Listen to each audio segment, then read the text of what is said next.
Hello and welcome back to Simple Time Studios, where we explore various tabletop RPGs solo and recount many glorious adventures for your entertainment. This episode will be the start of a new campaign as we visit the realm of Obojima. Obojima is a third-party setting published by 1985 Games for the 5th edition of Dungeons & Dragons.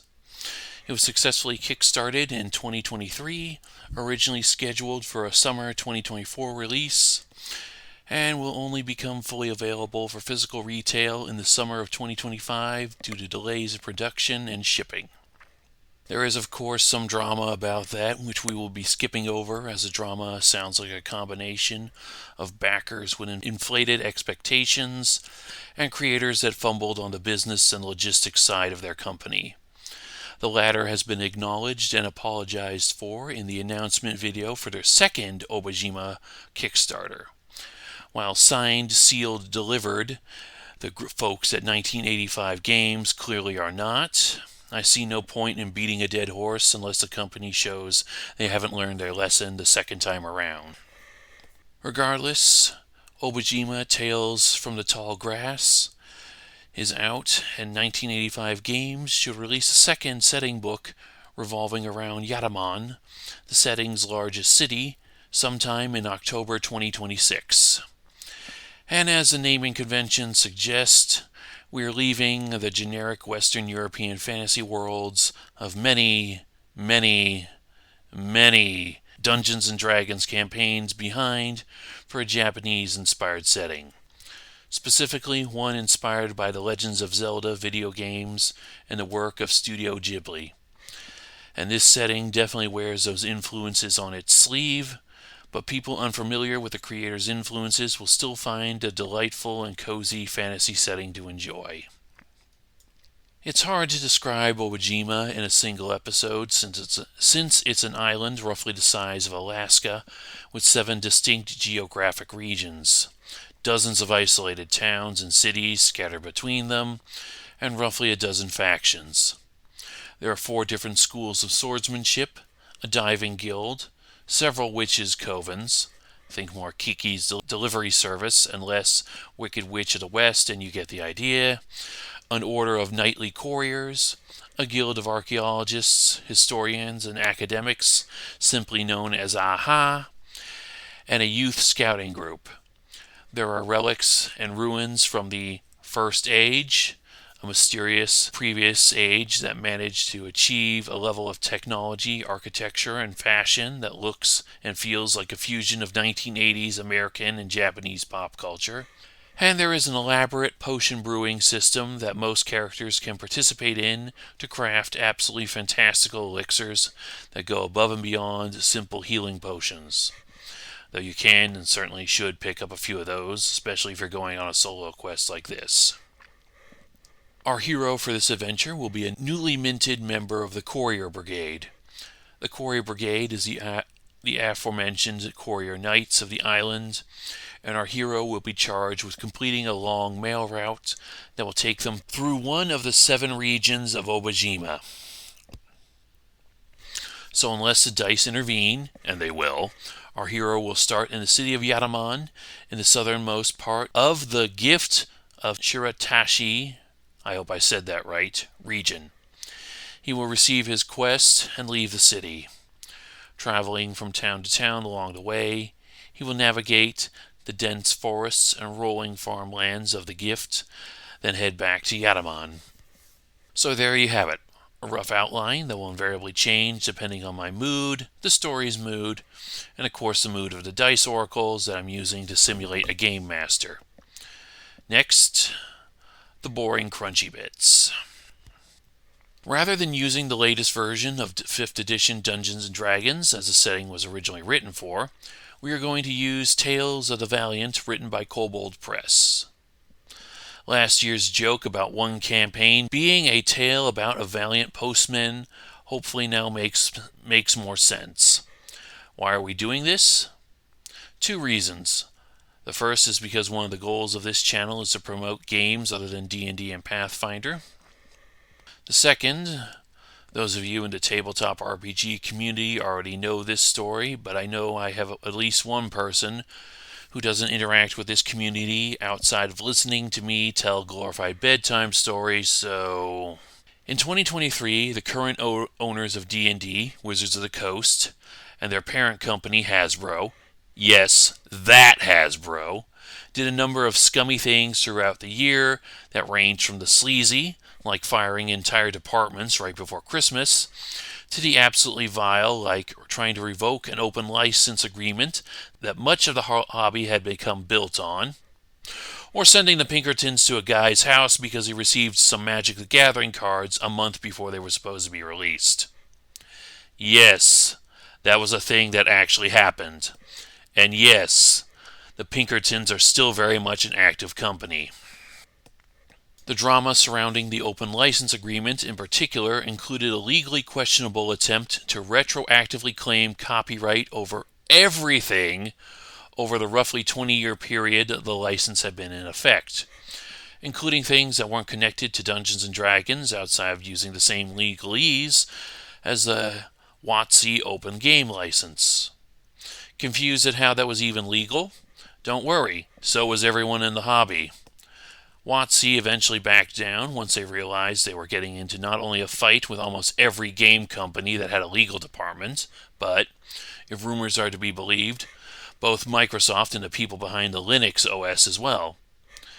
Turns out, trying to revoke the exact same legalese used in most open source software development agreements sets a legal precedent that the people who make Windows and Linux didn't want to have to deal with. Who knew? Anyway, this made a lot of people, myself included, very angry and resolute to make as clean of a break with WotC as possible. The trust was broken, and it would never be the way it was ever again. So my personal little act of defiance is occasionally take D&D third-party settings I found interesting and try to run other fantasy RPG systems with them for a laugh. Okay, now that rant is over, back to Tales of the Valiant and trying to make it play nice with Obojima. Originally, I was going to make our hero a Mechanist class, a two-fisted artisan in the core rules for Tales of the Valiant, because it would be funny for those that know the fate of the poor artificer in D&D 5th edition. However, after reading through Obojima's unique subclasses, I realized it would be absolutely and utterly irresponsible to not create a fighter for my first run, particularly a fighter that specializes in a sword and shield style. So we're going to create a fighter and eventually take up the Obojima fighter subclass, Spirit Fused, once we hit level 3. The joke is that the Spirit Fused is basically Link from the Legends of Zelda games. We fuse with a dying spirit under mysterious circumstances, and the energy gives us the ability to unleash a devastating charged weapon attack, recharge batteries with electrical energy, and temporarily imbue items with useful magical abilities. The charge attack is similar to Link's own charge strike ability, and the imbued items allow us to navigate the island more efficiently, similar to how Link acquires magical artifacts that unlock more and more of whatever game world he's in. So obviously we need to try this at least once just for the laughs. Hey, it's either that or a platinum blonde demon hunter that fights with pistols and two-handed swords. If you know, you know. So we have a concept, now to bring him to life, which didn't take as long as I thought. I thought character generation in Everyday Heroes was fast, but this was pretty close. For a name, let's just go with Warden. His class is Fighter, of course. His subclass will be Spirit Fused once we get to the 3rd level. We will use a standard array of 16, 14, 14, 13, 10, and 8. We will assign them to Strength, Constitution, Wisdom, Dexterity, Intelligence, and Charisma in that order, leaving us with a tough fighter that hits hard in melee, does okay at range, and is reasonably competent at puzzles and noticing clues. His social skills need a bit of work, but not that much since 8 is only slightly below average. He is a human, which gives him the ambitious trait, which gives me a free skill proficiency and a talent of my choice. We will put that aside for later, though it's worth noting that your species choice does not give you an attribute bonus in Tales of the Valiant. Which was weird at first, but ultimately I think I like it. It prevents min-maxing and optimizing species class choices. Every wizard is an elf, for example, and gives a bit more flexibility when designing or expanding those species. Next, we're picking a heritage, which is the second part of our upbringing. Since Obojima is a cozy fantasy setting, we practically need to play the cottage heritage for our first character. The cottage heritage basically means that Warden grew up in a cozy little farming village. For those more familiar with Lord of the Rings and Japanese anime, this is the Hobbit's Shire. From this choice, he gets the trait Comforts of Home, which I will flavor as being good with a few comfort food recipes, proficiency in animal handling, and the ability to speak or at least read Naku Naku, the language of the Naku Damas, in addition to Common. Normally, Cottage Heritage gives players a choice between Halfling and Gnome languages, but since the frog-like Nakudamas are essentially the Halflings of the setting, it fits. For our background, I'm going to pick Courier Brigade Cadet. Basically, his first job, he was a trainee with the Courier Brigade. This is where we also see our first real difference between D&D 5e and Tales of the Valiant. Background gives us a duplicate piece of equipment, the Explorer's Pack, which I refund for 10 gold pieces, called gold flowers in this setting, and a tool proficiency in Cobbler's Tools. This makes sense, as the couriers walk a lot delivering packages and would need to know how to take care of their own shoes. It is also a tool proficiency that is not in Tales of the Valiant or in the Obojima book. So we're just going to substitute it for the Clothier Tools proficiency, which is the same thing except it's shoes and clothes instead of just shoes. Lastly, this background gives us the pocket map feature. Warden has a worn map of the island from his cadet days that includes a few shortcuts only the brigade knows about. And that's pretty much it. The stats are assigned, the class and background is picked, equipment choices are made, and I just need to pick my free skill and talent for being ambitious and write down a few final details. I'll pick history and covert respectively. Despite having average intelligence, Warden still does a lot of reading and has a lot of bard trivia that still comes in handy from time to time. Covert allows me to get a little more out of my stealth skill, and help me escape from situations I can't fight my way out of. Since Warden is adventuring alone, that will probably be more than a few. And there we go. That's Warden.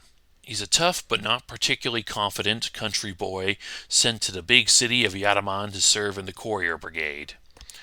His first job will be a big one, but he is more than up for the task. And the rest of his world will be introduced as we go along. Is there anything else I'm forgetting? I suppose I could ask the Dice Oracle about a few of his starting conditions. Does Warden start with some kind of mount? I give it a 50-50. And 72 says no, he's on foot at first. Does he gain any sort of magical item with some sort of caveat? Again, 50-50. And 23 says yes.